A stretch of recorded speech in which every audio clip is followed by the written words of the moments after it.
button right here. Wait, wait, wait. See where I can hear I you. will be able to start recording, so never mind. It actually says it's being recorded right now. I must have hit it. Maybe I did. All right, I am about to start the session. Are you able to start the broadcast, or do you want me to start it? I'm able to start. 3, 2, 1, go.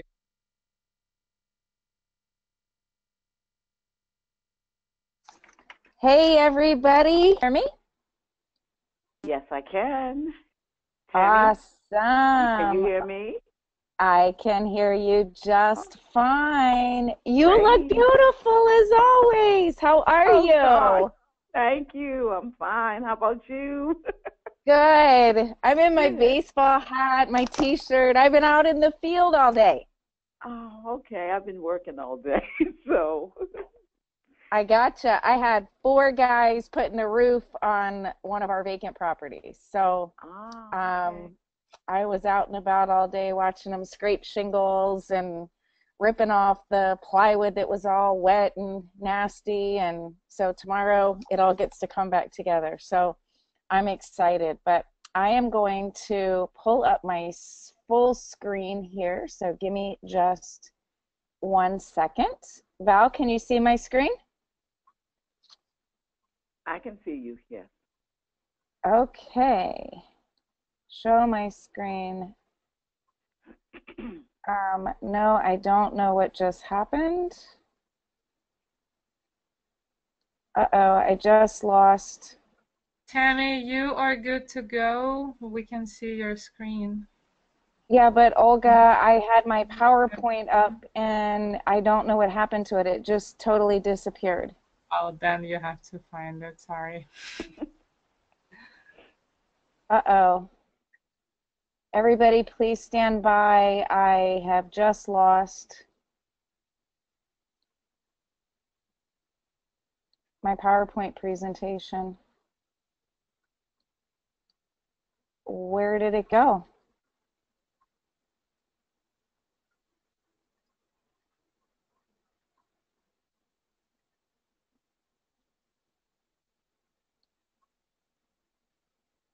Oh, goodness. This is not good. Do you want Well, to look in the recent? um, no, I didn't even save it because I just finished creating it and when you ended up showing my screen, it kicked off.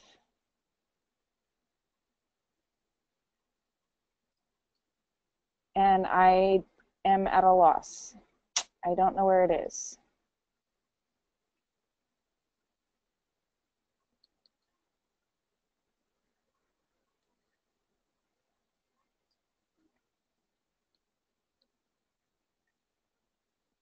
I just found it. Can you guys see my screen and hear me okay? I can. Okay. Olga, can you hear me? Yes, ma'am.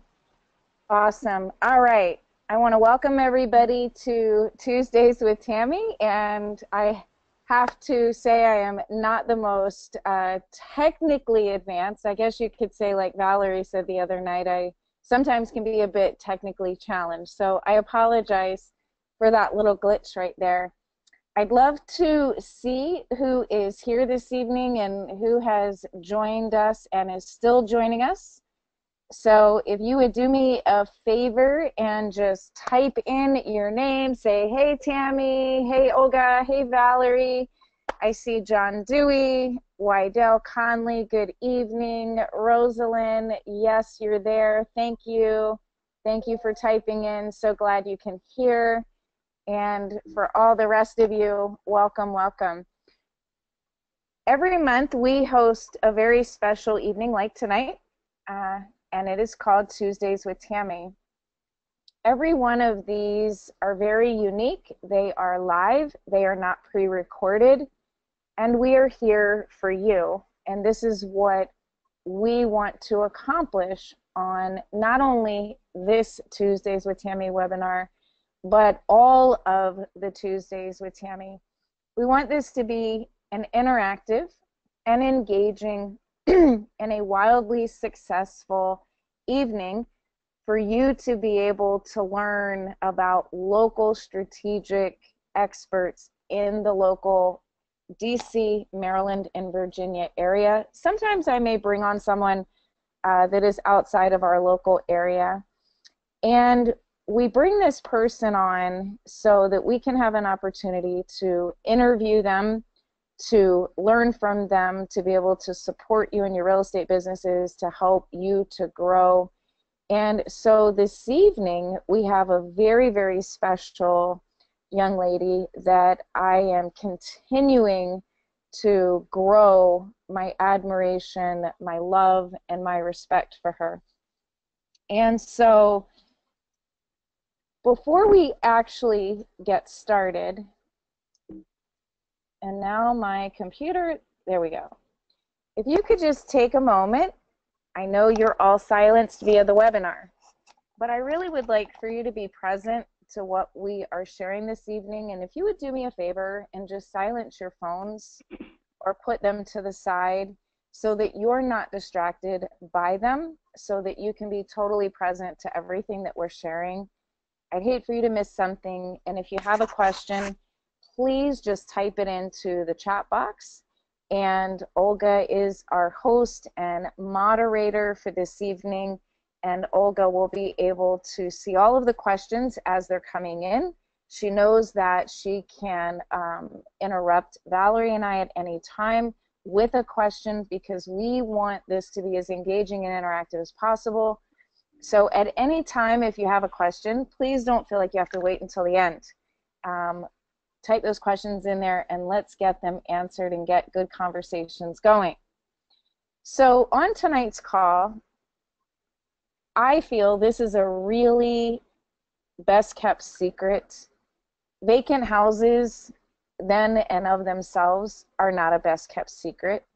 But when you listen to Valerie Scott and how she does what she does with vacant houses, why she chooses to tap into the vacant houses, how she combines them with either being a foreclosure, if she has to do a short sale, going through that process. So there's quite a bit that we're going to be talking about this evening, which is really exciting. And last week, we were blessed to have the opportunity at our main monthly Capital City REIA event to have Valerie there with us live, talking about some of these very similar things.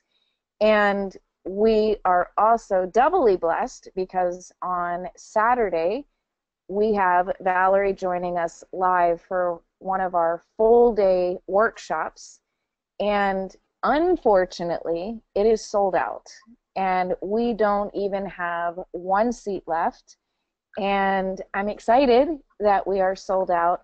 And I apologize to those that weren't able to get registered and get into that event because it is no doubt going to be a head spinner, as I call it, and it's going to be incredibly exciting. So I'm really looking forward to continuing this entire conversation with Valerie and her best kept secrets with vacant houses and foreclosures, and how it is nothing more than what I feel pure profit, just pure profit. So who is Mrs. Valerie Scott? And what gives Mrs. Valerie Scott the ability and the credibility to be able to be on this call with us and to share with you that she is an expert in short sales and foreclosures and wholesaling and with vacant houses? And I'm sure by the end of the evening you will also agree that this lady really knows her stuff, and she is just extraordinary. So, Miss Valerie, if you would take a moment and just share a little bit about who you are, and what you do. I have your introduction and your bio here. I certainly can read that if you'd like. But I would really like for you to share, who are you? A little bit about your family, where you grew up, kids, grandkids, and who is this Mrs. Valerie Scott that we've all been hearing about? All right. First of all, Tammy, I want to thank you for having me. Okay, I really enjoy coming out and talking to your members. But let me tell you who I am. As Tammy said, my name is Valerie Scott. I grew up in Baltimore, Maryland. I've been a real estate investor for 17 years. I started investing in 2000, did my first real estate deal, made $20,000 on it, and never looked back. So ever since 2000, I've been doing real estate investing. I've been blessed to work with my wonderful husband, my daughter, and my sister in my business. We are a family-owned business. Um, I am a coach, a mentor, and we are a Christian-owned family business. So we invest not only in the Baltimore area, but we do D.C., Virginia, and we actually do some investing throughout the United States. So that's who I am. I'm a full-time real estate investor and teacher. Wonderful. Thank you so, so very much for sharing. So I know when you and I first met, you were completely engrossed into short sales. And that's what we talked about. That's what I knew your niche and your specialty to be.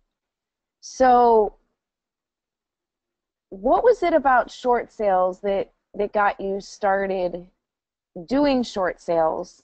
And are you still doing short sales today? Okay. I actually started out, Tammy, doing VA, HUD, and REO properties. And from there, I actually started doing pre-foreclosures. And for those of you who don't know what a pre-foreclosure is, that's when a homeowner is behind on their mortgage and their house is in jeopardy of going to foreclosure. So these are the properties that are not owned by the bank, but are still owned by the homeowner. So from foreclosures, I then went to the pre-foreclosures. I like them a lot because there's less competition. There's a lot of opportunity to help the homeowner at that stage, at that pre-foreclosure stage, from actually losing their house to foreclosure, which is more detrimental to them than to actually do a short sale. So Right. There's a lot of, you get a lot of, it feels good helping others while at the same time, it helps our business to grow. So Right. I really like doing, short sales. Now, being born in Maryland, personally, having been a licensed realtor, I'm not a licensed realtor any longer. I used to do a lot of short sales, and I know back in the heyday and before they actually became a buzzword, there was this big upheaval legally with something called PIFA, and especially in the state of Maryland. And obviously you're from Baltimore, which is in Maryland. So now as an investor and doing short sales, and we're really just going to segue all the way through a little bit of short sales into vacant houses, wholesaling, foreclosures. Don't worry, we're going to cover the whole gamut here. But if I'm a new investor, or maybe not even a new investor, and I want to work on a property that is vacant, that maybe is either in pre-foreclosure, has already gone through foreclosure, or is a REO, what is something that I need to look out for? Because I know so many investors are truly terrified of PIFA, they don't know what it is. So first of all, if you could explain what PIFA is as it relates to Maryland. And I know that as an investor, it's not something we need to be afraid of, but it's something we need to be aware of. It's something we need to be cautious of. And I feel if we're educated and there's only a few things that we need to be aware of, it really helps to lessen the fear of going after a property that is in pre-foreclosure, is a foreclosure, or is a REO. So what is your opinion on that professionally, personally, because you're both an investor and you're doing this professionally, on, you know, what can someone do to understand that law without it taking 2 hours of our time? What is 1, 2, or 3 things that we can do to be aware of when we find a property that is in foreclosure, pre-foreclosure, etc., vacant? Can you, I don't know if I'm making sense, but You are. can you elaborate a little bit on that? Because I get asked that question a lot. You know, Tammy, I would love to do this, but I really would like to go after vacant houses, but, and it's always, you know, there's always that but, it, you know, the PIFA laws in Maryland. So what can you share with us about that? Okay. So for those of you who don't know, first of all, PIFA is Maryland's foreclosure law. PIFA applies only to owner-occupied properties. So when PIFA first came out, that's one of the reasons why I focused on vacant houses, because PIFA doesn't apply to vacant houses. A lot of people don't understand that.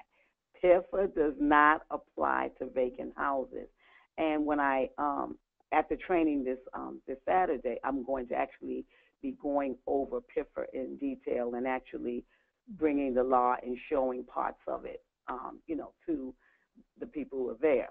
But also, doesn't apply to owner-occupied property, only applies to if it's owner-occupied, the homeowner must be at least 60 days behind on their mortgage.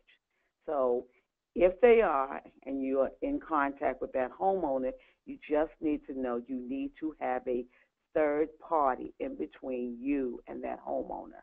That third party can be a real estate agent or it can be an attorney. So most likely it's going to be the real estate agent.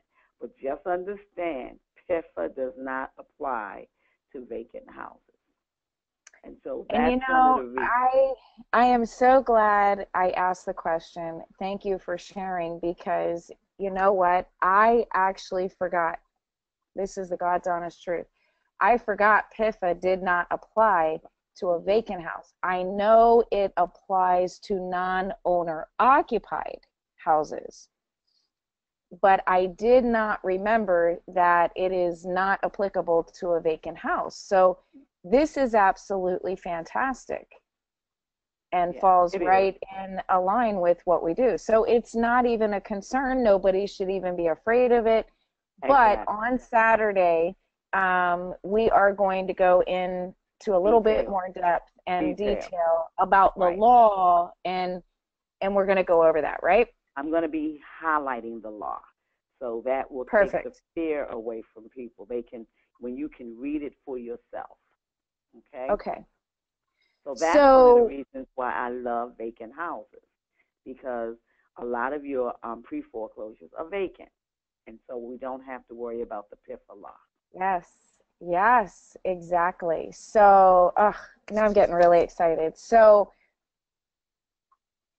at what point as an investor personally did you decide that you wanted to do short sales? Well, let me back up. I was doing short sales, and I was doing, I don't know, probably 150 a year. No, we were doing about 100. We were negotiating about 150 a month. This was about 15 years ago, really before the big buzzword of what a short sale was became a buzzword. And I personally got to a place, Valerie, where when it was taking me 2+ years to go through loss mitigation, having 4 BPOs, having 5 cash offers, very close to what the BPOs were. The one that stands out in my mind was a single family home in Northern Virginia in Fairfax that was actually owned by a realtor herself. And I was negotiating the short sale. After 2 years of negotiating that short sale and everything that I just shared, I'm not going to say I quit. I'm not a quitter, but I got to a point where I said, this is just not working. And I know it was in the beginning of the financial crisis, and underwriting and banks, they didn't know what was going on. And I just said, I cannot and I will not do this anymore. So for you to be doing short sales, has the process become a lot easier, streamlined, and simpler? Or is it still this long, drawn out, monotonous, tedious, painstaking process for one property? No. If they've streamlined it. Also, Tammy, there's some tricks to doing this. You in terms of knowing what the bank will accept, knowing the bank formulas. For example, the type of loan that's sitting on that property makes a difference as to the amount the bank is going to accept. So one of the things when you're working with short sales, you want to know, immediately I want to know what type of loan is on it. Is it FHA, VA, conventional, Fannie, Freddie? Okay. That makes a difference. So I can predict right up front, and I'm coming very close to what the bank will accept. So I'm going to determine in the beginning whether or not I'm going to work on this property or I'm not going to work on it. So that's one of the things in terms of knowing those bank formulas. The second thing is, yes, it has been streamlined. I want to say it takes some on the lower amount of time, maybe about 60 days. On the longest, I want to say 120 days.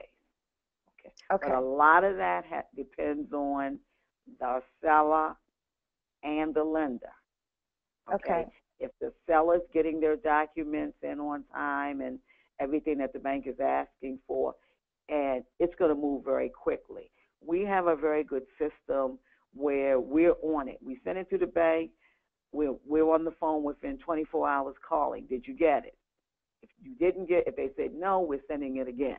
So we have a system, a really good follow-up system that is pushing it along.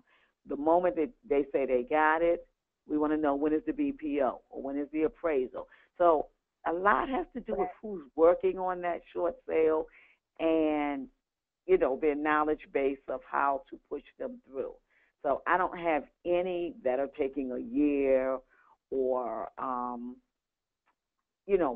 that amount of time. I would think maybe the most time, I want to say 5 months, and that's really kind of pushing it. Wow. So it's great to hear that it has changed and that it's streamlined. Yes, everything we do in real estate is about systems, and I know you agree because you said you operate on systems. You have to. Right, you have to. So as an investor today, right now today, I'm out there, I'm getting started, or I've done a few deals. I personally have not even thought of looking at another short sale because I ended up with such a bad taste in my mouth. Back in 2008 and 9 when it was really bad. So today, I'm an investor today, and I really want to get out there in the field, and I'm looking at properties. Basically, what I'm hearing you say is that if I come across a property that is a short sale, it's not something that I should pass up. It's not something I should be afraid of, that it absolutely could be a deal in play, and that within, 5, 6, 7 months, I could be going to closing on it.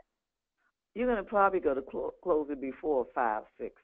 Like I said, you should be going to closing on it within 120 days. If if you have somebody working on it who knows what they're doing and they're going to keep up on it and push it through, then there's no reason why it should take 5, 6, 7 months to do that short sale. Also, they're very profitable. If, again, a lot of it has to do with understanding how that bank works and how short sales are done. So, I mean, for us, it's been very profitable. For our students, it's been very profitable. And so I cannot see in the near future, why I would even think of, not doing them. Good. Now, a few of the questions that I have are, have actually already been answered. So one of the other questions that I have is, so today I'm an investor. I find properties that are short sales. But Valerie, I work full time, and we're here in the nation's capital. We have a lot of members of Capital City REIA. We have a lot of investors that not only work a full-time job, but they may be a government contractor. They may be in a building where they actually can't even take their cell phone in. They can't access their online or Google. Let's say from 8 to 6. So if I am an investor and I'm finding a short sale and it looks like the numbers work, I've analyzed it, it looks like it's a really great deal, is this something that somebody like myself just getting into the business, for example, could contemplate negotiating a short sale on my own? Or would you say, you know what, Tammy, that is foolish. I wouldn't even think about it. You absolutely want to work with someone that does this professionally, that knows what they're doing, that knows how to negotiate. What are your thoughts on those types of investors? I'm sure you've run across them too, that want to do the negotiations themselves. What is your thoughts on that? I wouldn't do it. No, that's really not the proficient way to do short sales today. When you're talking about 2005, 2006, that's what we did. We did everything ourselves. We collected the document. I know you remember. Yep. We collected the documents from the seller. We sent them to the bank. We did everything. It's not done that way today. Okay? You really need to be working with, whether it's an agent or a third party that understands what they're doing. They're the ones that's going to handle all that paperwork. So it doesn't matter whether or not you have a 9 to 5 or you can't get to the phone during the day, because you're not going to be talking to the bank, so it doesn't matter. That is not how we negotiate short sales today. Okay. Okay. So we're not handling all that paperwork or doing any of that. It's just, Tammy, the system is so much more streamlined. It's a lot easier than the way it used to be done. It really is. Fantastic. And especially the way I have it, that we have our system in place, that you're not doing a lot of the work yourself. You're outsourcing that work, or the work is being outsourced to someone else to do. The main thing that investor must know how to do is how to evaluate that property, determine their offer, at what stages they need to work with that agent in order to be able to get the price that they want for that house. So, there's some things along the way. Yep. Can we stop there? Because actually that was my next question is, with all your years of experience and now that it is streamlined, what 3 steps do you feel an investor should take to either A, get started with a vacant house or a short sale? And you just said that 3 of them. So could we back up and take each one of those and just talk about it in a little bit more detail? So you said the first thing you would recommend is A, that they not try to negotiate any short sales on their own. The second thing you shared is correct? That they need to work with a third party. Yes. Okay. That is correct. And the other thing you said, and you also emphasized this on Wednesday, is the importance of analyzing a property. So when you say someone really needs to analyze a property, what do you mean exactly by that? Okay. Even though when you're working with short sales, you are working with an agent, you can't depend on that agent to determine what your offer should be. That agent really is representing that homeowner. They don't have, you should be able to, when I say analyze the property, you should be able to evaluate it and determine what your offer is going to be.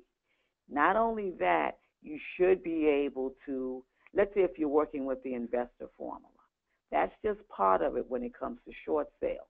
You have to then take that investor formula and go to another step and apply it to those bank formulas, okay? And that way determine your offer. And a lot of the agents don't know some of this stuff that we're talking about now in terms of, what the bank formulas are and how to determine the offers that we want to put in. So I'm saying to every investor out here, this is information you need to know for yourself. And even when you're talking about short sales, whether it's a short sale or not, you still need to know how to analyze that property, How to evaluate it, and determine what your offer is, regardless of whether it's a short sale or it's not a short sale. That is basic, and that's one of the things that I think every investor needs to know how to do. I could not agree with you more. So I want to go a little bit deeper here. Okay. And Olga, if anybody has asked any questions, for those of you that joined us a little bit later, if you welcome. And if you have any questions, feel free to type them in. And this is live. This is not a pre-recorded webinar. And we want to be able to answer your questions. So please feel free to type your questions in. And Olga will be interrupting Valerie and I so that we can answer your questions live. So you talked about a couple formulas that an investor needs to know. The investor formula and then the bank formula. So let's talk about the investor formula. And we now have heard you loud and clear, and I've been saying it for many, many, many years, that you have to know how to identify repairs. You have to know how to analyze. And we're not saying that you have to be an absolute expert down to within $500 or $1,000. You don't have to do it at the level that a GC is going to analyze, but you need to understand this. It's not a natural it's not a natural gift that we're born with. This is a taught skill. So the investor formula, because I want to make sure I'm clear, is MAO, M-A-O, which is maximum allowable offer, correct? Yes. And can you just describe what the investor formula is? What is MAO? What does that mean? What is it? Okay, okay, let's start from the beginning. If you're in, let's just take the Baltimore area. It would be ARV, which is after repair value, times 65% minus the repairs. Okay, that's going to give you your MAO, maximum allowable offer. Well, that maximum allowable offer is the most that a rehabber or landlord is going to pay you or will pay for that property. So from your MAO, then you're going to subtract your wholesale fee. So let's say if your wholesale fee is $15,000, you subtract it from the MAO, and then that will determine what you offer the seller. Got it. So if And I'm trying to and I'm think going to of what, go over it again and really in detail on Saturday, so that gotcha. sometimes when people can see it, you can really understand exactly what it Okay. is. So where did this 65% Percent. come up, right? So you're Okay. saying take your ARV after repair value times 65%. Now, Okay. of course, I know the answers to all of this, Okay. but I would just like for you to share, because these are questions I'm sure that others have, questions that I had. Why not 50%, 20%, 80%? What Okay. is 65%? What does that represent? And first of all, it's not going to be 65% everywhere. Okay. 65% in Baltimore, but it's not 65% in DC. All right. The That investor formula really is a hard money lender formula. That formula is what hard money lenders use to determine how much they are going to lend to that rehabber to repair a house if they're borrowing money. Let me give you an example. Let's say the after repair value is $100,000, meaning after the Right. rehabber fixes the house up, they'll be able to sell it for $100,000. Again, if we're in Baltimore, times 65%. That means that the hard money lender will lend 65% of the loan to value to that rehabber. So the amount they're going to lend is $65,000. So out of that $65,000, that rehabber has to get their purchase or acquisition cost plus the repair, because they're only going to be lent $65,000. Got it. Okay. Got it. And you then said that if there's a wholesale fee, you're going to back Subtract. that out of it and subtract that out as well. You're going to subtract that out as well from the maximum allowable offer. The maximum allowable offer is the amount that the rehabber will pay for the property. So that means you need to be lower than that amount. So if that amount, let's say, is $50,000 and you want to make $20,000, then your offer to the seller has to be $30,000, because you have to be below the amount that the rehabber will pay. Got it. Thank you for clarifying.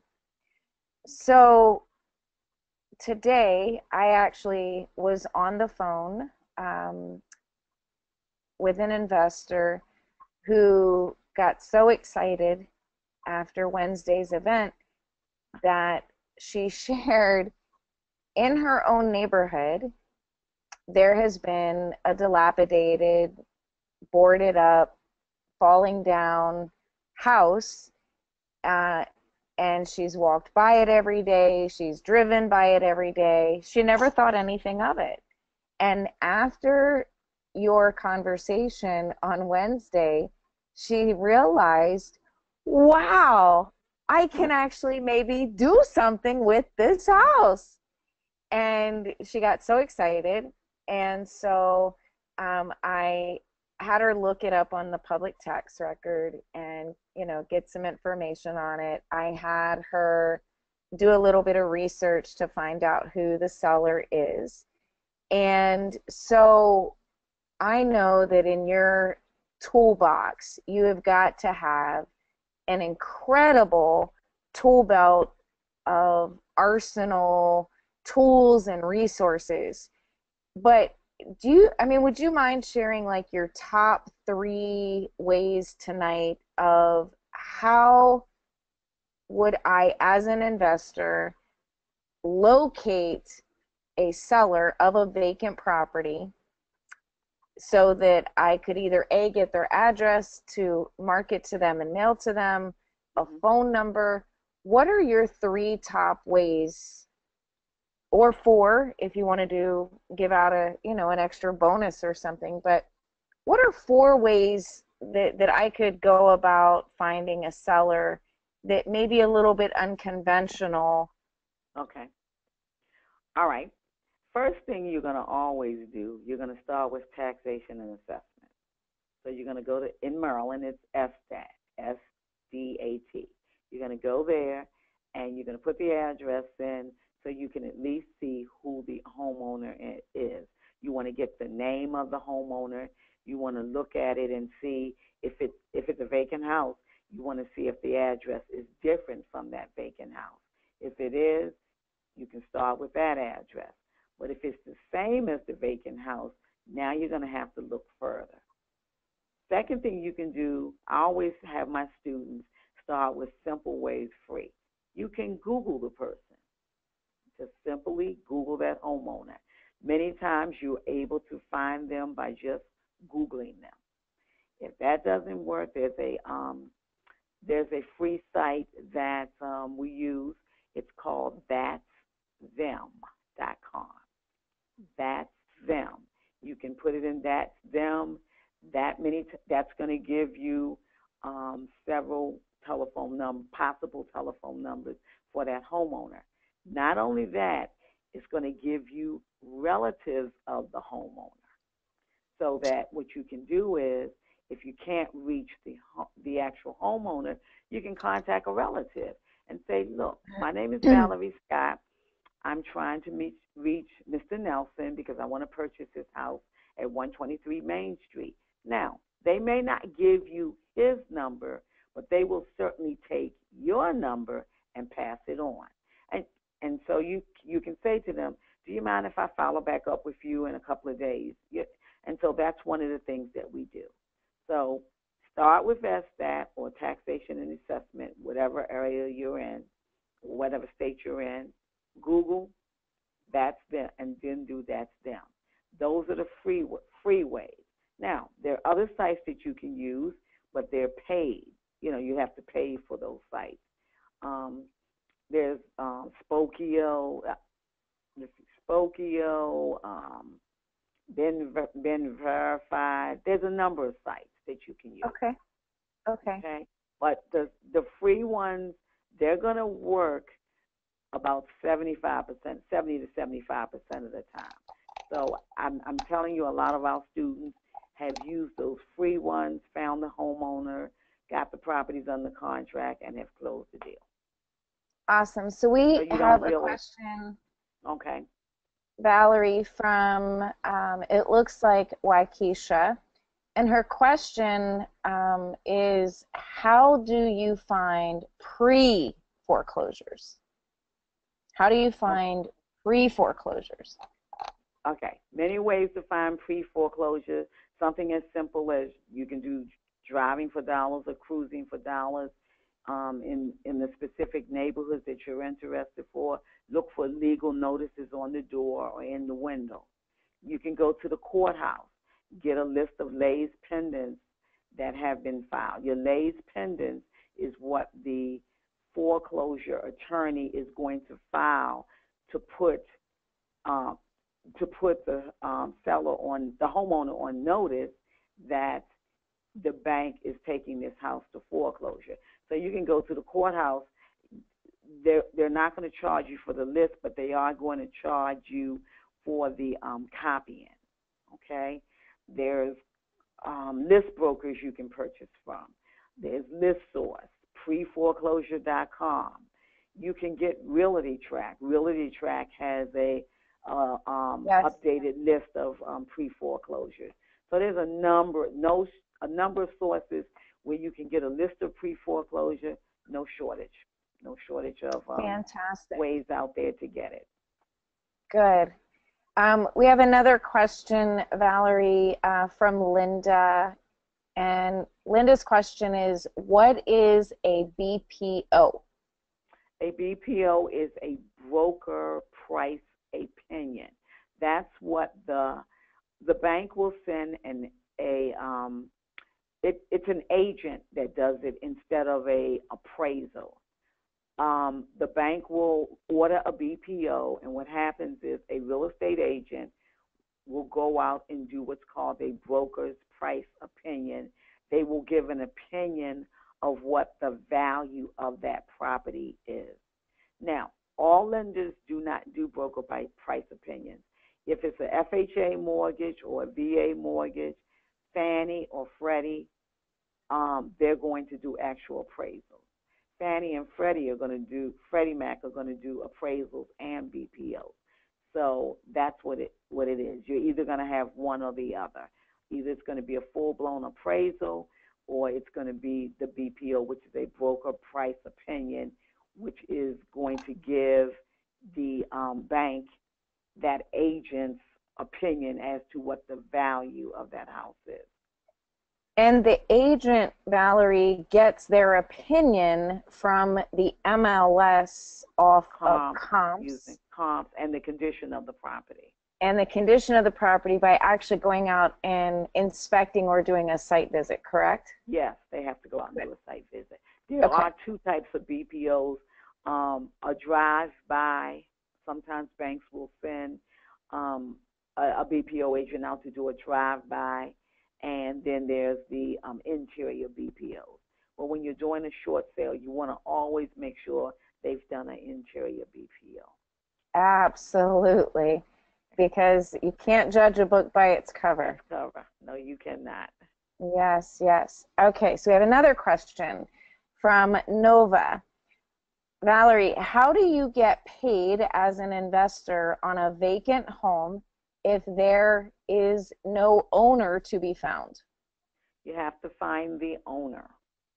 Okay, that's the first thing that you have to do. And that's why a lot of investors many times overlook these properties because they don't know how to find the owner, or they may try one source and then just stop. There are all types of vacant houses out here. They could be probate houses. It could be a pre-foreclosure. It's just a number of reasons why a person vacates the house. The house isn't livable anymore. Job transfer. You know, the list goes on and on and on, but your first step is to find that homeowner.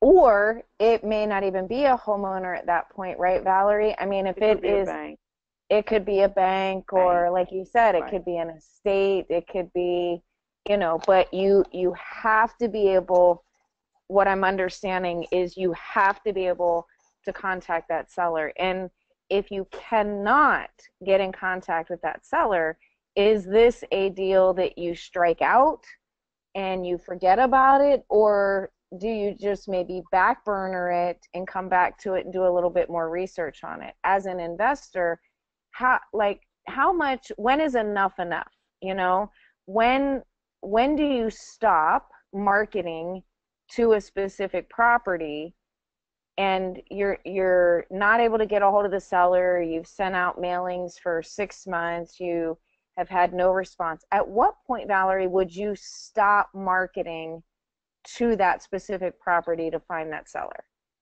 First of all, if I really want that property, I'm going to exhaust all resources, including using a skip tracing company. Now that's a professional that's going to do the research for you. If they can't find it, then I'm going to give up, because it's so many properties out here. It's not like I got to have this one. If I don't, then it's over. There's just so many of these vacant houses out here. I just move on to the next. And also, I'm not working on one property at a time. I'm working on multiple ones. So I don't let one property stop me. Right. So let me ask you this. Let's say you find the seller and you have a phone number or an address and you call them, but they won't speak to you. Okay. What, any ideas, any suggestions? Yes. If I call them, well, normally they speak to me. Okay. They may say, I'm not interested in selling, but then that's when I'm going to start the mailing campaign to them. I'm going to follow up with them. I'm going to until they absolutely tell me to stop. Because I know time and circumstances changes. It changes a person. Just because they say no today, 3 months, 6 months from now, that answer may be yes. And I've seen it happen over and over again. So if I talk to a person today, they say no, they're on my Right. follow-up, or they're on my mailing. So now they're getting mailings, and they're periodically getting calls from us. Got it. Until they Got say it. absolutely not, I'm never selling this house. And then Good. there's really no such thing as never. So Right. True. All right, Valerie, we have another question. Guys, these are great questions. Keep them they are. coming. They are. Rosalind has a question, and her question is, Valerie, where are you getting the funds to pay for the property? Now, I'm not sure exactly, Rosalind, what you mean by that question. Are you maybe referring to how do you get the funds to purchase the property, or how do you get the funds to do the rehab on the property? So, Valerie, I'm not able to actually ask her directly, Rosalind, but her question is, where are you getting the funds to pay for the property? So I'm going to make an assumption that she's talking about to acquire the vacant property. Where do you get the money to do this? Let me answer it two ways. Okay. If I'm wholesaling the property, then I don't use any money at all. We wholesale properties without using any out-of-pocket funds, zero. Okay. If I'm actually buying the property, then I'm going to use private funds. I know how to get private money, so we're going to use private funds. Now, if you don't know how to do private funding, then you certainly can use a hard money lender if you're going to get it and fix it up and rehab it and turn around and sell it once it's fixed up. So money should not stop you from doing this. The money's there. You'll be able to find the money as long as you're getting the property at the right price. But like I said, for me, I'm either going to wholesale it, and I'm not using any money because you don't really need any money to wholesale a lot of these properties, and or if I'm going to actually buy it and rehab it, then it will be private funds. Right. So this next question actually is fantastic because it piggybacks right on Rosalind's question. This comes in from Marina. And she says, Valerie, can you please discuss what happens after you reach out to the real estate agent on a short sale? Valerie stated on Wednesday that she has not needed to put any money down on a deal. So what then is the next step once you reach out to the agent? I am starting in the real estate world and I have not done any deals yet. Marina, welcome to the real estate world. We're so excited that you have come into the Capital City REIA community. We're so excited that you're engaged and you're asking questions. These are great questions. Your question is great. And I'm really looking forward to being a part of your success. So I just wanted to welcome you. But Valerie, what is the next step after you have contacted the agent, the real estate agent on a short sale, and when you're not using any of your own money, what is the next step? Okay. Again, two answers to her question. If it is a short sale, there is it's called a short sale addendum.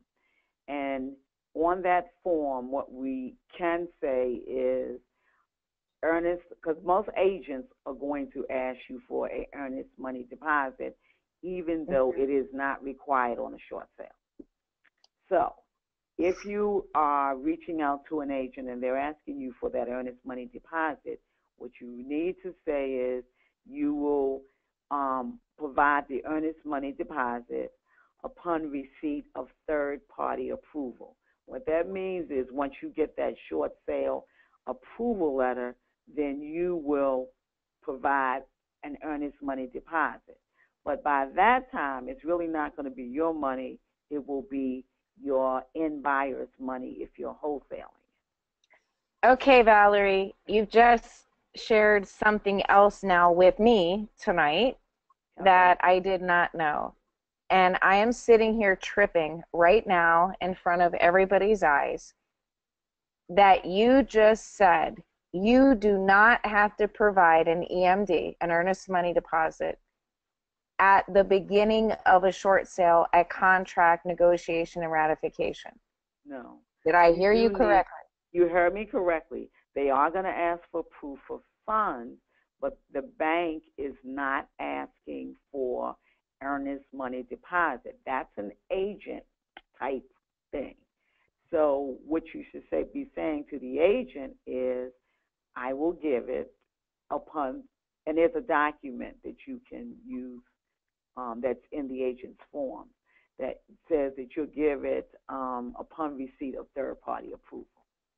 Right. Now, because it's so short-winded, on any contract where it says other, you could simply write earnest money deposit to be provided upon receipt of third-party approval. Third-party approval, right.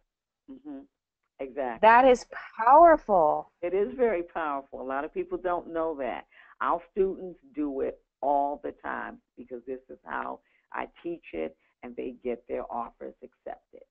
So Valerie, literally, this means what I just heard you say, and I'm getting so excited, like I'm getting closer and closer to the camera, is I know people say all the time, you can do this business without any money, okay? And it's really is a misnomer, because yes, you can invest in real estate with little to none of your own money, meaning you use other people's money, right, for an earnest money deposit, for down payment, etc. But once you get into real estate, you have to have a reasonable marketing budget, because you have to be able to market. So you can't really do this business with none of your own money, okay? Even if your marketing budget is $300 a month, $400 a month, you're not going to find a deal or a lead if you're not doing some form of marketing. Yes, it's networking, okay? But networking still takes time. It still takes money. So now what I'm hearing you say is that you can get into this business, identify pre-foreclosures, foreclosures, work with third-party, vacant houses, and you can go all the way through contract negotiation and ratification and not have to write a check. You will have to provide proof of funds, but you're not necessarily going to have to write a check for an earnest money deposit that could be paid at third-party approval. And you shared earlier that third-party approval, Valerie, sometimes can take 90 to 120 days. 20 days, right. And you should have your buyer by then and let them put it down. Right. And so the buyer that is going to buy this property, they're going to be providing their earnest money deposit, and you're going to utilize that deposit once it's in the bank account. You will now use that in the escrow account with the title company. You'll now use that earnest money deposit from your end buyer. That will now be used as your earnest money deposit. Well, for the earnest money deposit on that property. Correct. All right. But wow. In most cases, when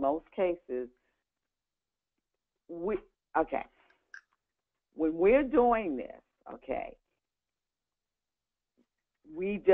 if we are not putting down earnest money deposits, a lot of the agents that we work with know you don't have to put down earnest money deposits, so we're not even using that form. We're just not putting down earnest money deposits. But if you're getting something off of the MLS and the agent does ask you, that's when you want to say that you'll put it down upon receipt of third-party approval. Now, when you're dealing with vacant houses and there's no agent involved, homeowners are not asking you for any earnest money deposit. You're doing the contract, Right. and you're not putting any money down. They're not asking you for it. What they want to know is, are you going to close on my house and when? That's Right. Am I going to be done with this problem? So, as an it. investor, Right. a lot of times we make an assumption because of what others in the industry have said that you have to pay an EMD, earnest money deposit, that we're making this assumption when we're sitting there with a seller that we also on this property have to pay an EMD. And that's not the case. You're right. Most sellers don't even know what an EMD is, and they're not going to ask for it. They're not They're asking you not. for anything. They're not asking you Just for take anything. away this problem. Take away this headache. Take away this debt that is strangling me. I don't want to deal with it. Please just get it off my plate so I can move on with my life. That's what they are worried about, right, Val? That's right. I'm telling you, most of the students that we work with are doing these deals with nothing down. And Tammy, on Wednesday, actually, remember there, Adrian was there, one of our students, and an agent was there, and people had talked to him, and he tell you he's done a couple of deals with putting nothing down, and he's made very good money off of those deals. Okay. Wow. Now, here's a question from Lacey. Hello, Lacey. How are you? And we actually already answered this, but I didn't want Lacey to think that we forgot about you.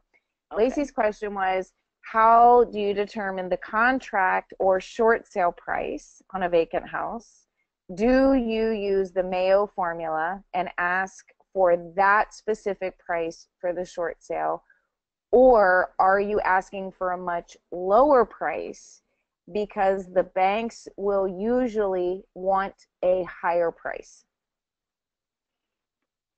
What the bank, we do use the Mayo formula, but in addition to the Mayo formula, there's a couple of bank formulas that I apply to it to determine what I'm going to offer if it's a short sale. But you're always going to start with that Mayo formula, no matter what type of residential real estate you're evaluating. No matter what type of house it is, you're going to always start with the, using the investor formula or the Mayo formula to evaluate the house. Right. That's your starting point. You know, Valerie, the universe is so extraordinary, as is God, the great divine, because every one of these questions are piggybacking right on what we're talking about, or the last question. So Rosalind just asked another question. How are you evaluating the property? Are you personally doing your own home inspections? No. I know how to evaluate. We one of the things is in our training, we actually have a rehabber that takes our students out, and so that they learn how to estimate repairs. It's not like they're estimating like they're a rehabber, but we estimate repairs. So putting the right numbers into that investor formula is so important.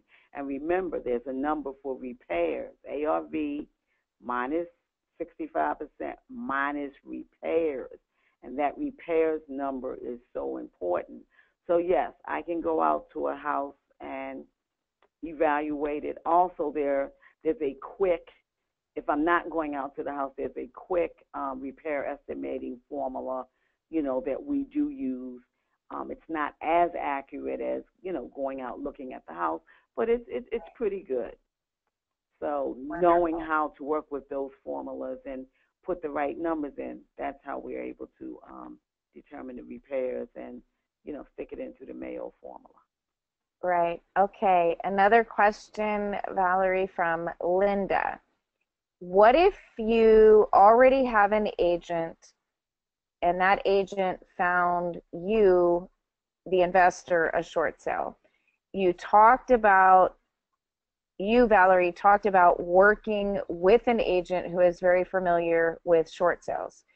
Does it have to be the agent that is representing the seller, or can my agent advise?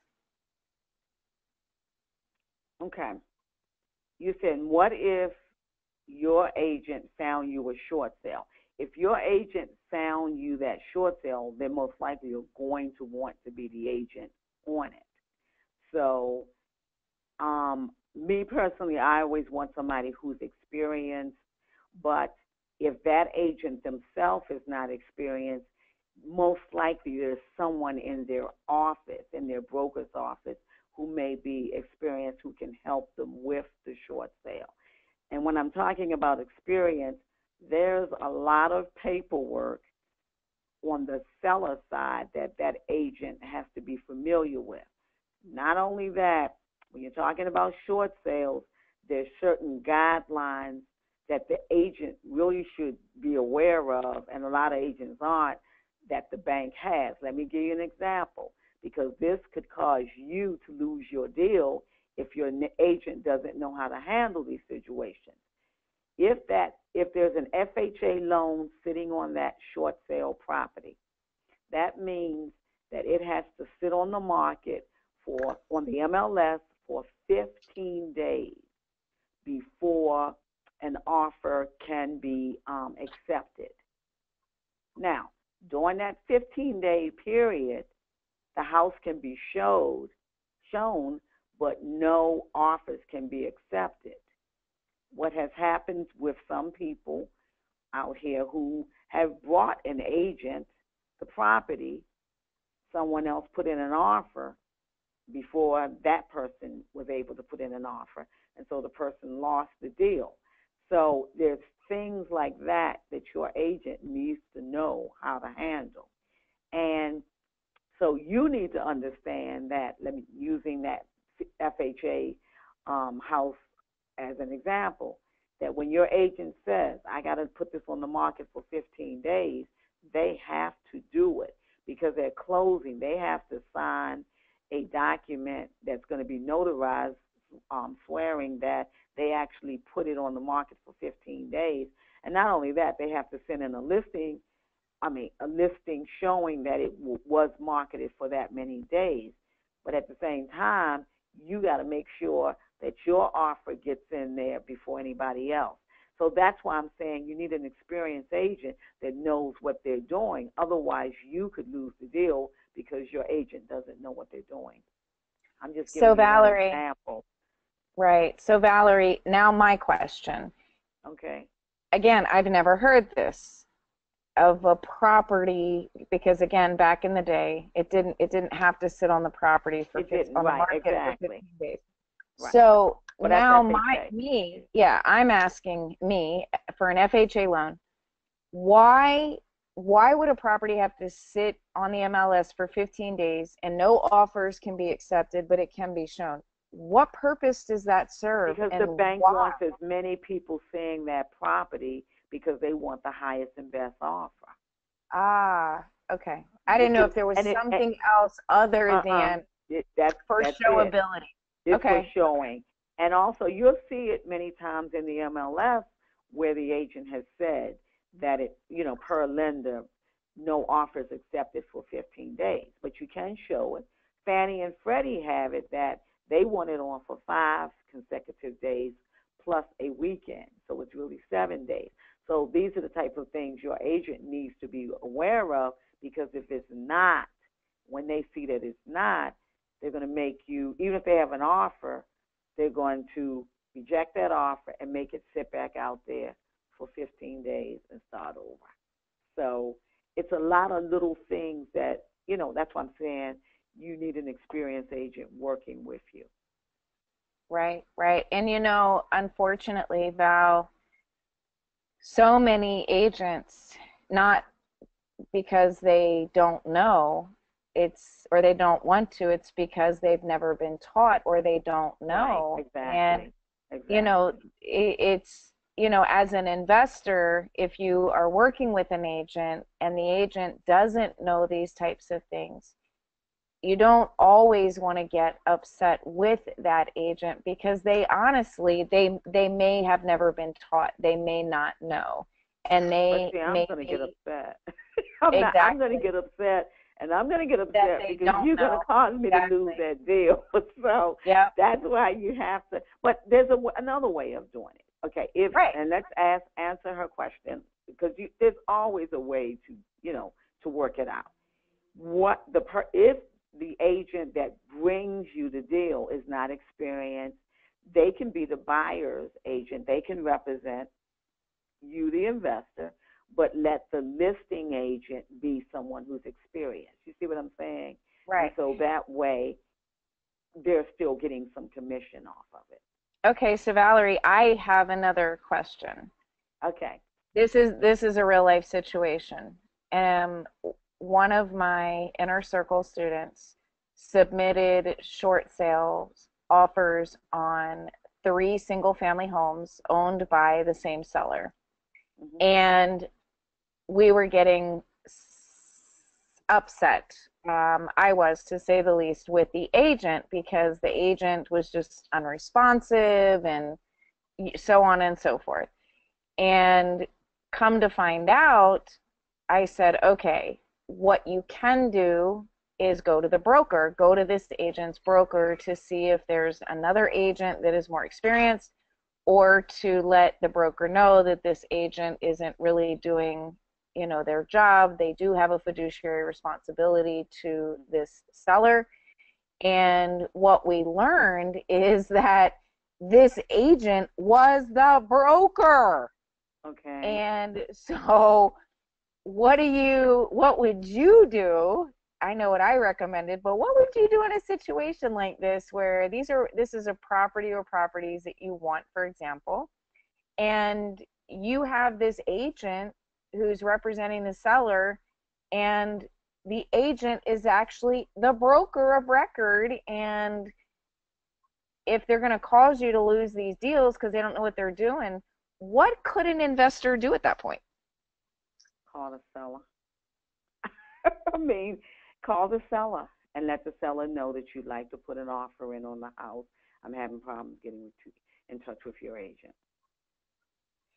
Wow, great idea. Now, as an agent back in the day, Not we as an were agent, as an agent, I wouldn't, but the buyer. You see what I'm saying? Your student could call right, that because seller.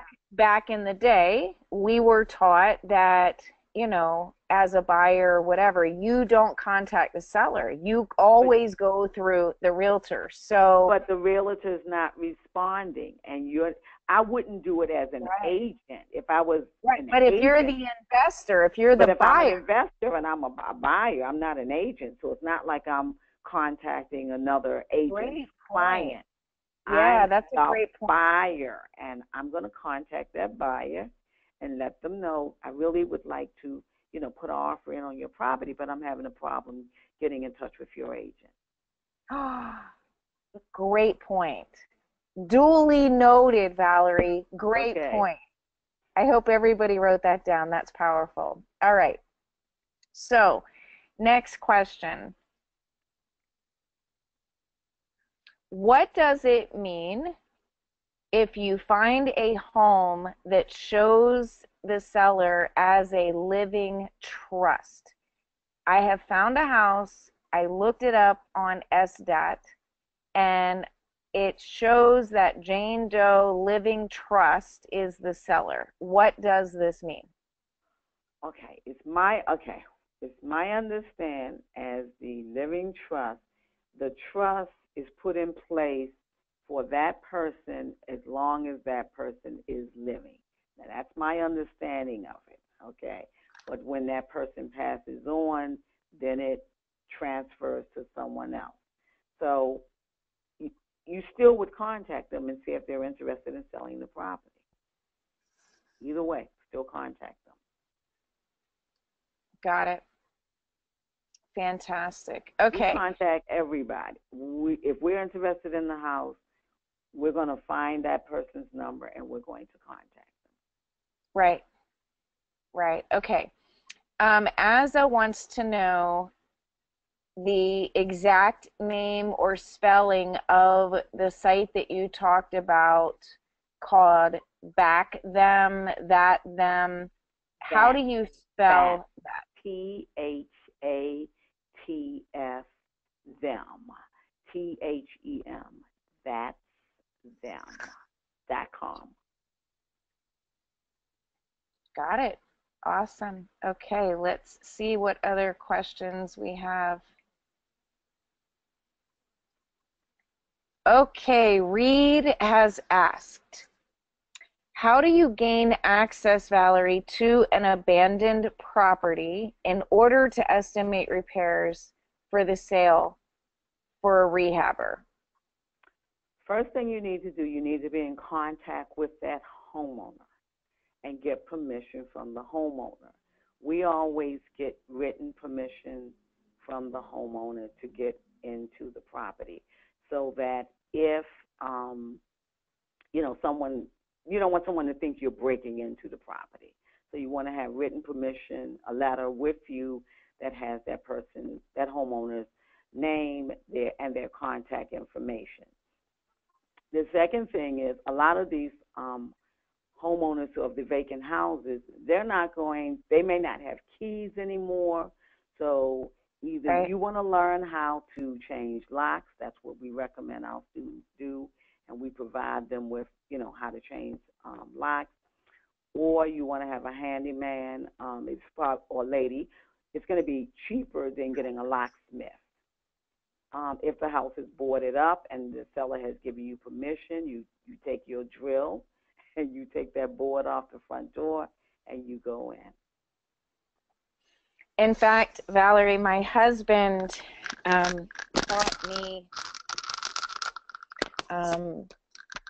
he felt it was very important for me running around, going into vacant houses and doing all the things that I was doing, that I actually had a toolbox in my trunk.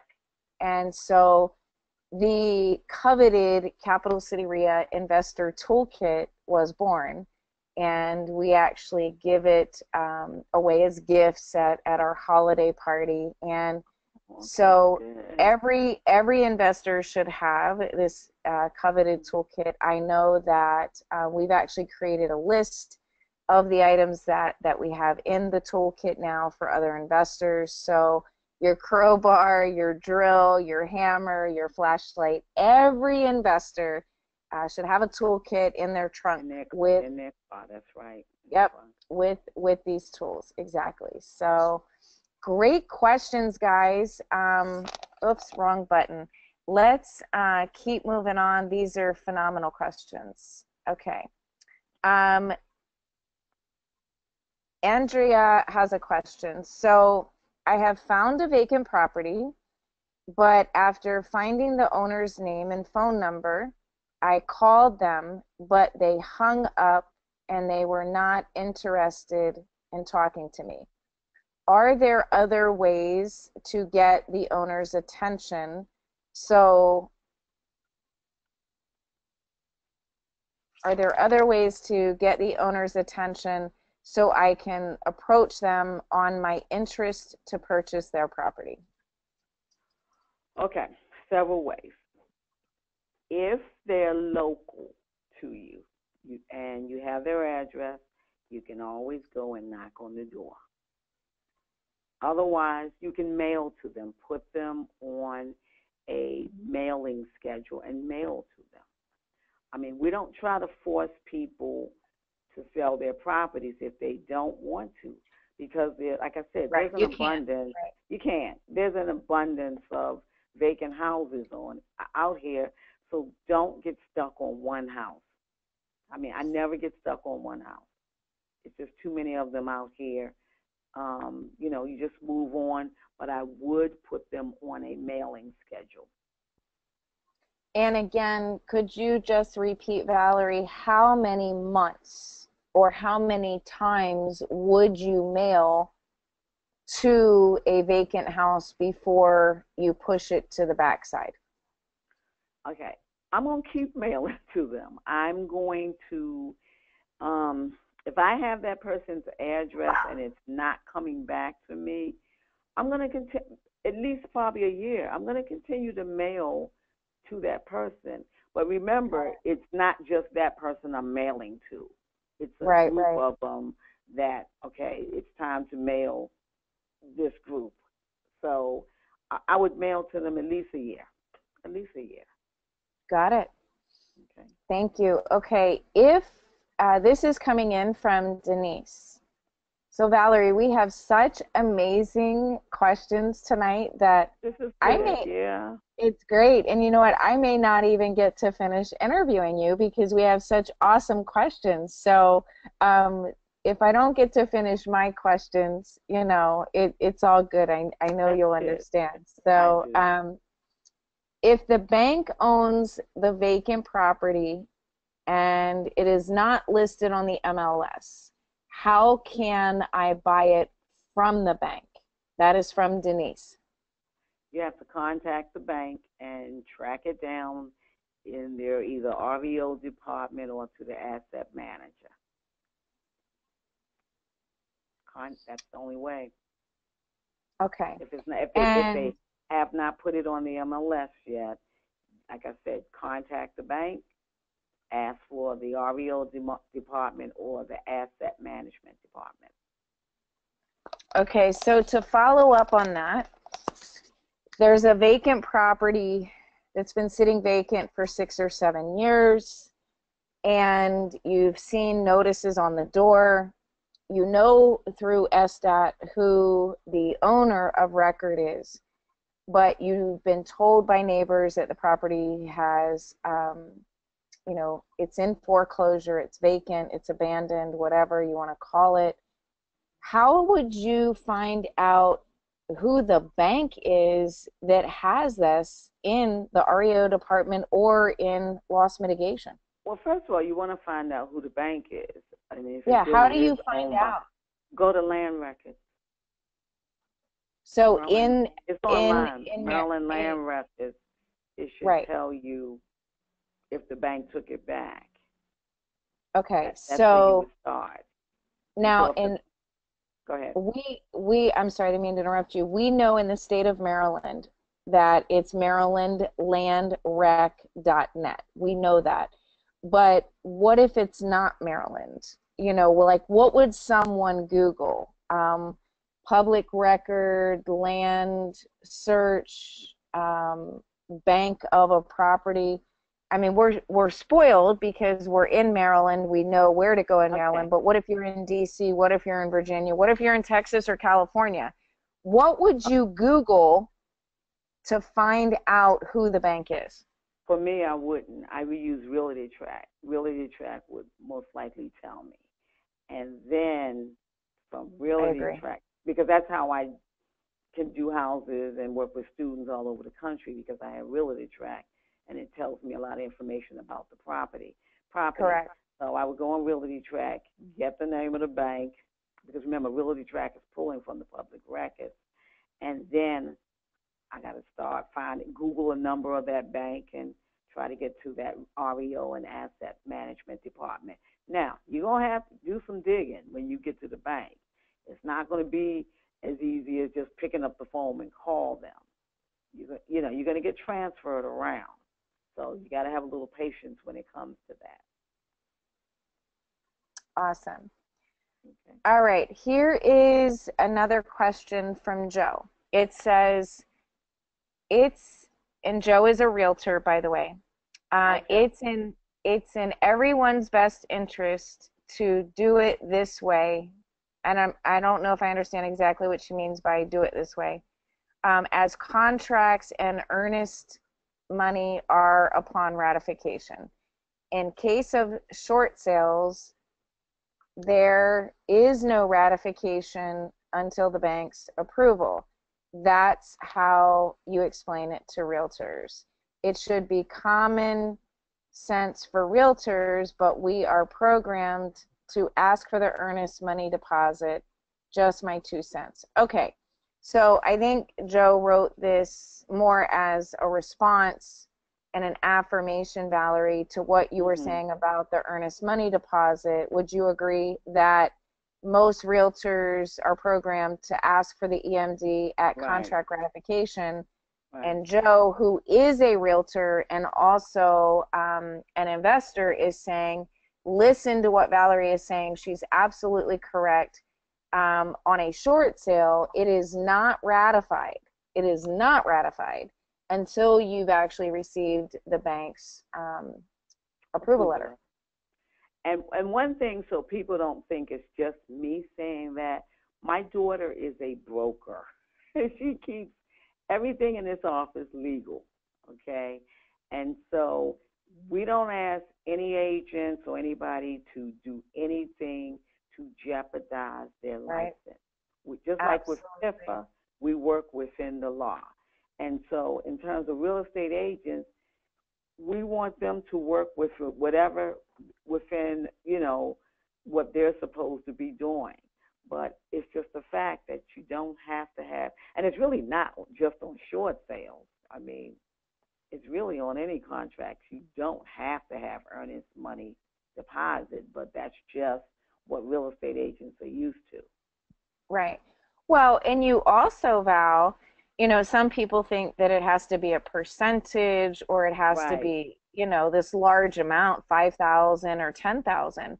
I mean, there's a lot of times where we will two-part our EMD and I'll Mhm. say, we will provide $500 at contract Mhm. ratification and we will provide another $1,000, $2,000, or $500, whatever it is, upon inspection, buyer's approval of inspection. You Right. can make you can make your contract be contingent upon whatever contingency you want to write in your contract. But a lot of people think because realtors use what is called a board contract, okay, Mhm. a realtor's board of contracts, that they have to only stay within that box of that contract. And that's not true. You can strike through a contract, you can add addendums to a contract, you can add your own language to a contract, as long as both parties, the buyer and the seller, come to a meeting of the minds and they negotiate and agree on what is being presented, they initial and sign. It doesn't matter if it's done on a napkin in the back of Panera Bread and there are two signatures, that is a legal contract. So if you are an investor or a new investor, you're working with a realtor and the realtor says you have to use the board of contract realtors contract, the answer is no, you don't.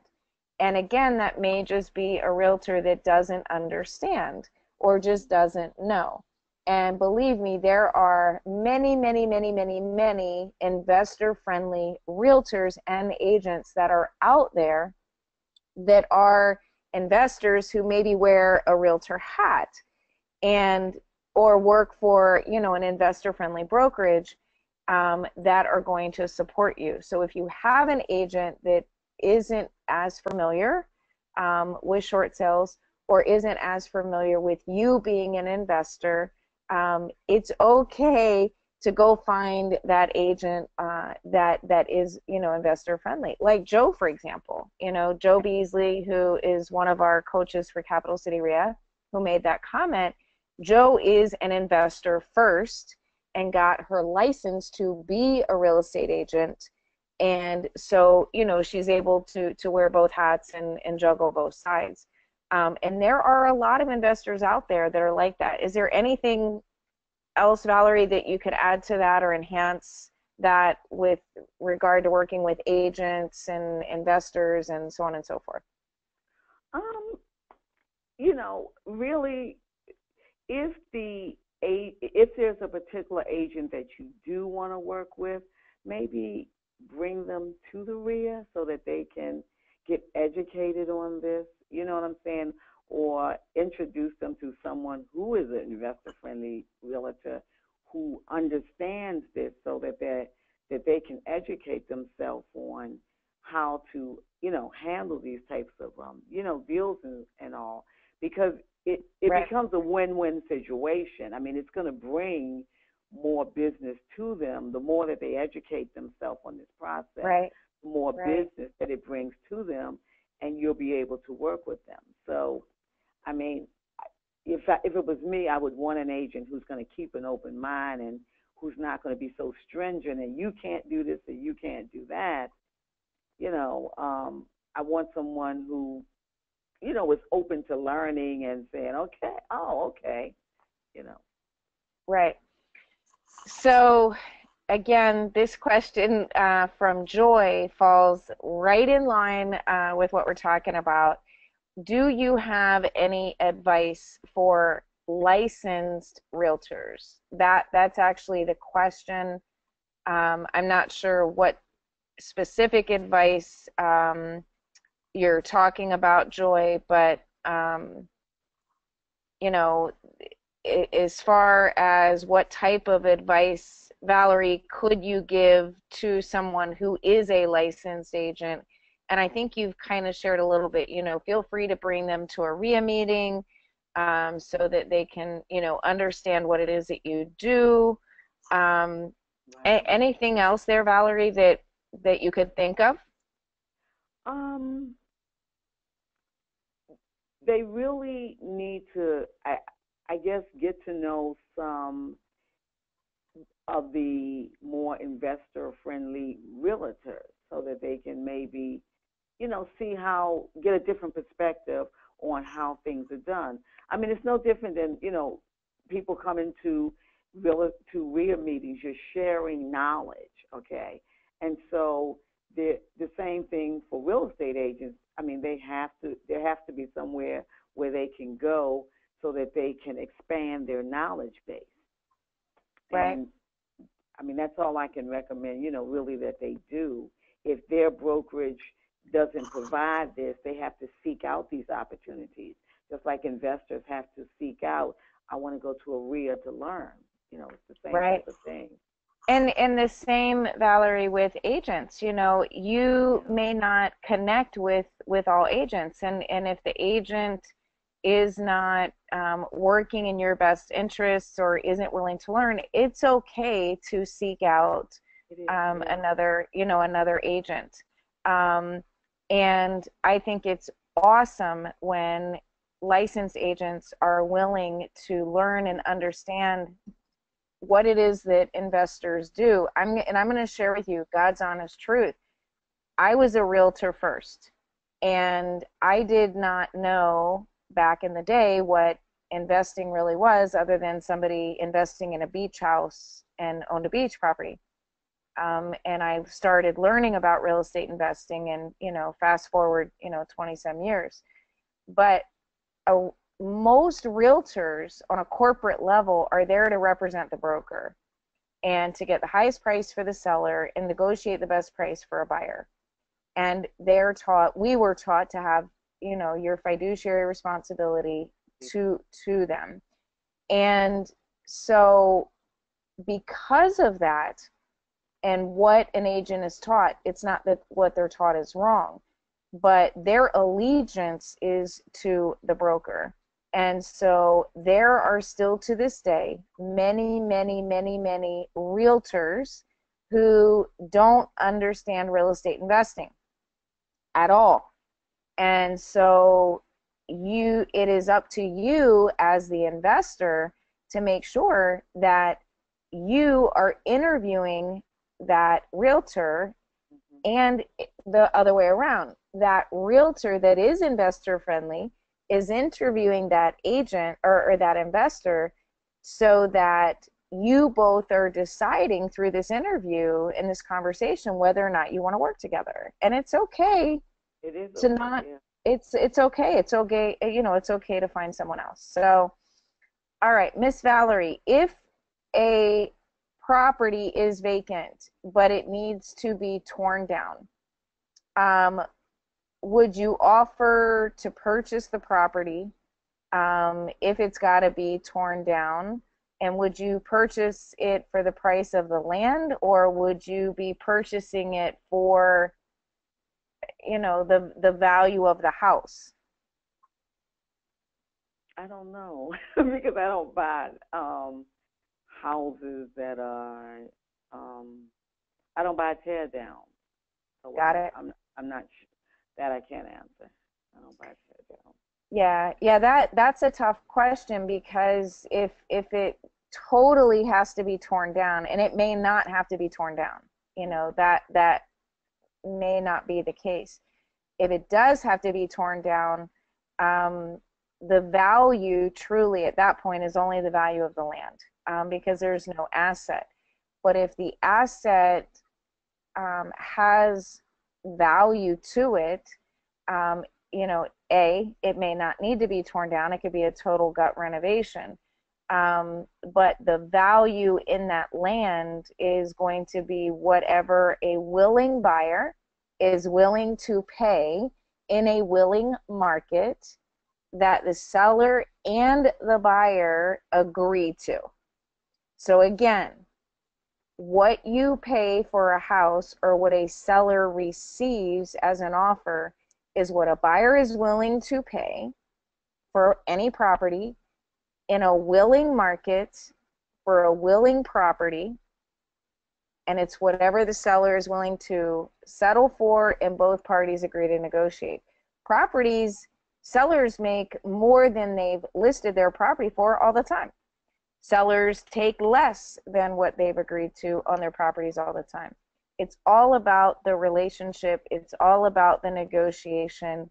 And it's all about building the relationships ongoing, getting a general contractor in there, not before you tie up the property, but after you tie up the property, to really, really determine what you're going to do with it. But I agree, and see that what I love about Valerie is, and the people that we work with, is if it is a question that she doesn't know the answer to, or she doesn't feel comfortable answering, she's just going to say, I don't know. I don't know. I don't know the answer to that. And I would rather have somebody be honest that they truly don't know the answer to it. So that's a real open question. Certainly something, Andrea, that you and I can talk about a little bit further. But for right now, and you don't even determine a value, it's kind of putting the cart before the horse. It's hard to determine what the value is going to be if you haven't even been able to get a hold of the seller. The seller's not even agreeing to sell. You don't even have a contract. So until that point, it doesn't really make a lot of sense to worry about what the valuation is going to be. But I totally understand, your questions. So I think we would absolutely have to get multiple people on board, to talk about how you would assess the valuation of something like that. But really, really great question. Okay, so Shirley Johnson asks, and this will be the last question, as we have hit the 9:30 mark. Actually, it's 9:37, so I apologize for going a little bit over. We're having so much fun. So Valerie, you have been so extraordinary tonight. We have had so many amazing, simply amazing questions. This has been amazing. Obviously, this webinar is being recorded, and we will be able to have our team send it out, within the next several days, so that everybody can access that. The last question for the evening, Valerie, is, does Virginia or DC require a third-party intermediary between the investor and the homeowner? And I believe Shirley, she is talking, Valerie, I believe Shirley is asking about PIFA with a third party in the middle when it comes to a short sale. Does DC or Virginia require this third party intermediary? PIFRA is not applicable in DC and Virginia. It's only Maryland. That's a Maryland foreclosure law, not DC and Virginia. So no. Wonderful. Well, oh, no. Okay. All right, I know we have a couple more questions here. Wow, actually, we have a lot more questions. But out of respect to everybody's time, I can't thank you guys enough for joining us this evening for Tuesdays with Tammy. Um, we have so much more of these awesome webinars set up for you. I know what traffic is like. I know how crazy it gets. So, being able to sit in the comfort of your home and still talk real estate and still connect and learn and get educated is so valuable. And I look forward to our team continuing to grow the Tuesdays with Tammy. And of course, I'm in my element. This is what I'm addicted to. I love it. For all of you that were with us tonight, thank you so much for being here, being a part of the Capital City REIA community. But most importantly, Valerie, I just adore you and respect you. You are such a wealth of knowledge and information. And for those that are lucky enough to join us on Saturday at our full day workshop, wow is all I can say. I know you're going to rock their world, knock their socks off. I'm going to have to bring seat belts so we can seat belt everybody into the event. But again, it is already a sold out event this coming Saturday. And so we are super excited. Thank you for making yourself available. We so respect you and love having you be a part of our team. Here's to your extreme success. And we look forward to seeing you this weekend. Okay. Love you, Val. Thank you so much. Good night, everybody. Good night.